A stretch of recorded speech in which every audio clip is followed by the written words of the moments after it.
Hey, this is Gecko Mayhem. Well, this is it. It is the end of Alpha 3. I've made so much progress through this alpha. It was incredibly challenging. Before I go into some highlights from today, I am going to break down my thoughts around the game, the champions, whatever comes to mind overall. I managed to get a lot of legendaries. I can't remember how many legendaries there are. I think there are 17, and this is 15 of them. 16 actually. I have Loki somewhere. Loki's hiding there somewhere. Let's go by rarity.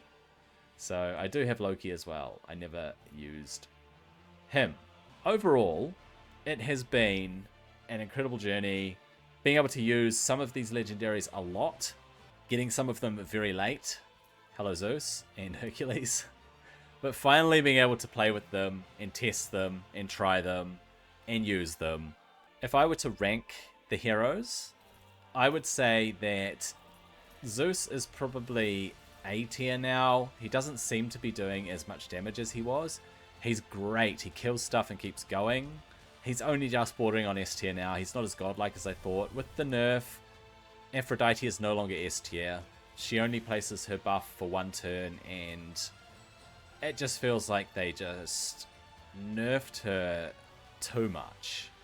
Odin, S tier. Heimdall, S tier. Shamash, potentially S tier. Probably A tier. Hel, S tier. Pangu, A. Sphinx, wasn't a huge fan of Sphinx, B. Hercules, A. Zeus, A. YDG, actually good alongside other things. He's A, almost a B. Isis, S tier. She's a huge carry. It's too bad that she can't steal buffs more often. Quetzal, I didn't actually use him that much in this alpha. I would place him as A tier. Dracula, B. Fantastic for bosses. Not fantastic, but he's good for bosses. Horus, A. He actually was really clutch in one or two areas. Anubis, I'm still going to place him as A because I didn't get a chance to play with Anubis this time around. Loki, C. No, I don't know. Probably B, right? Beowulf, really good against bosses, and in certain areas he's actually really good. So A tier. Gilgamesh, B. Green Knight, B. Musashi, A. Leonidas, B, maybe a C. Pandora, still a C. Brynhild, she's kind of handy. She's A, possibly a B. Imhotep, A for a healer. He's a really good healer still. Percival, I just couldn't get him to work well. Achilles, only good against bosses for the blades. Getting past 120 Golden Guardian, potentially. He's a B, really, overall. Mordred, this time, I didn't use him nearly as much. He's an A, actually. I think he might have been the only epic that I rated as an S tier, right? And I think he's an A. Didn't really use Osiris. Coming up against this guy was annoying though. Set, not that great. Hound of Duat was bugged on one of the levels and just kept constantly attacking me.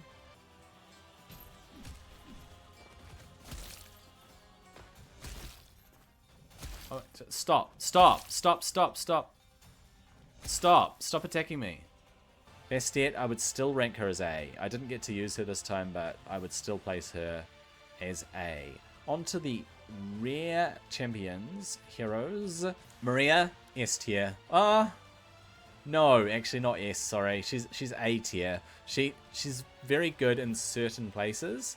She's just single target, and yeah, if her core comes around again, she's great. She does pretty nukey damage, but not at the higher levels. Hippolyta, I really tried. I didn't get to test her at 60 very much. I only just made her 60. She is around a B. Guan Yu, B. I don't like him. He doesn't work very well. Ramses, I've said this before, but he sort of tapers out. He is a B, possibly an A. Don't know about Balk. Skadi, she is A tier, almost S tier. She brings some fantastic control. Shishi, useless. Isolde, B, possibly A. Lady Shock, B. Tristan B. Volkadlak D. Dagonet didn't really use him. B. Shinigami B. Possibly an A if you really get him to work. Asag B. And I didn't really use Icarus. Didn't find a place for him.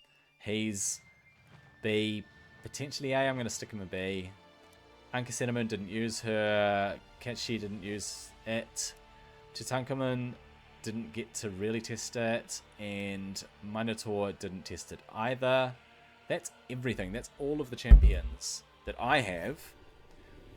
I think it's only one legendary that's missing, and that's Ra, right? I think I'm just missing Ra. So basically, those are my thoughts around the champions themselves. Now, in terms of the cavern, I got 296 of 300 stars, which means there are only 4 levels, 4 stages that I did not manage to 2-star. So 150, I gave it a shot. The challenge is to not receive a blaze debuff. I tried that and wasn't able to resist it. You need to build resistance gear, I think. 148, defeat it with only 2 rare heroes. In my mind, that's impossible. I did try a few combinations there. 145, epic brawlers. This is where Gilgamesh really fell short, and I just did not have the gear to put on 4 brawlers. I tried Green Knight, I tried Gilgamesh. It was very, very hard. I was not able to do it. And 142, which is Izumo or Tian heroes. Still could not get past this one. I gave it a real attempt. Pangu was good. Shishi was useless. Musashi was great. And I can't remember. There was an Izumo or a Tian one that I brought as well. Since I can't remember who it was, I guess they weren't that great, right? Overall, the alpha has been extremely enjoyable. I took my time. I think it took me 6 days to get down to 151 to be able to beat Fafnir on 150 and then give 151 a shot. I learned a lot. I got a bit of help in understanding how to synergize things and what to try on the stages to 2-star them, and really figured things out a lot myself as well in terms of what gear I used, what combinations of gear, what stats I went for, and things like that. Overall, I ended up with a lot of gear sets and weapons. Fully geared Odin plus Heimdall plus Shamash. Hel doesn't have her gear on anymore because I put it on Beowulf. So Beowulf for Fafnir, I've set them all up to fight Fafnir one final time. Dracula is wearing mostly the gear that I had on Pangu. And yeah, that's about it. Oh, and Isis. So Isis, her speed's a bit lower than it was when I was using her earlier, but she's got 90,000 HP, which is pretty crazy. So yeah, overall, some good gear, some fantastic weapons. I built out a whole lot of legendary weapons this time, which I didn't do last time. Got to test those out, got to try them with their stats. Incredible stats on the weapons, by the way. They make a huge difference. I think they've done a very good job in presenting this to us 3 times. Alpha 1, Alpha 2, Alpha 3. The caverns were a great idea. They got people competing against each other, especially this time around where there were rewards. There were prizes for the winners of certain categories. It encouraged more people to really just push themselves. They made it extremely challenging, as I've said before. I had a great time overcoming these challenges. I'm looking forward to beta, what fixes they bring, what changes they bring, what other areas of the game we actually get to experience and to see. Well done, Fateless, in producing an in-development alpha of the game that is so good, very fun, great gameplay loop, needs some work in certain areas. They know that, we know that, but I know that the end product is going to be an exciting, enjoyable experience because of everything that all of these people did, including myself, in alpha, not just uncovering bugs, but in working out what makes the game fun and being able to offer suggestions for improvement and things like that. And the final thing, before I sign off, I'm going to insert a video of my final attempt against Fafnir 151. Let's go.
And there you have it. 29.02 million. Basically doubled my original score. Not the best score in the world. There are people that have done hundreds of millions. I heard that the top player did 2.2 billion damage against Fafnir 151. There are some absolute gamers out there, and I'm not really one of them. I never claimed to be fantastic at these games. I just enjoy them, and I'm providing my honest feedback and thoughts and all of that around Godforge as it is. Well, I hope that you enjoyed this. I hope that you enjoyed the alpha. I hope that you managed to see things from all different perspectives. It's time to say goodbye to this account. It's time to say goodbye to all of my juicy level 60 legendaries, some of whom are Awakened 5. All of that gear, everything that I worked on over the last 8-9 days of playing in Alpha 3. Let's keep looking forward to what's to come. Let's look at everything that the team puts out between now and the beta release. I hope that you're hyped and excited about what is coming next. And I hope that you enjoyed this video. I'll see you on the next one.